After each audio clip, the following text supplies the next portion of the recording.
মা বাবারে বৃদ্ধ বয়সে মা বাবার সেবা করা কঠিন। এটা যে একটু কঠিন, কষ্টকর, বিরক্তিকর। বউ ফ্যান ফ্যান করে, মা বাপেও বউ যা ঝামেলা করে, যন্ত্রণা দেয়। তো এইটা তো কঠিনই, বিষয়টা তো একটু কঠিন।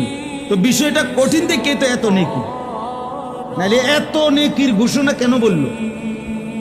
হ্যাঁ, এত মায়ের খেদমত করা বৃদ্ধকালে আপনার একটু কঠিন হবে দেখেই তো এই কষ্টটা সহ্য করার জন্যই তো নবী সাল্লাল্লাহু আলাইহি সাল্লাম বলছে জান্নাতটাই তোর মায়ের পায়ের নিচে দিয়ে দিলাম। তো এটা একটু কঠিন দেখেই তো বিষয়টা যে একটু কঠিন হবে, এই জন্য পুরস্কারের ঘোষণাও তো দিছে কি বেশি বড় সড়ো ঘোষণা দিচ্ছেন।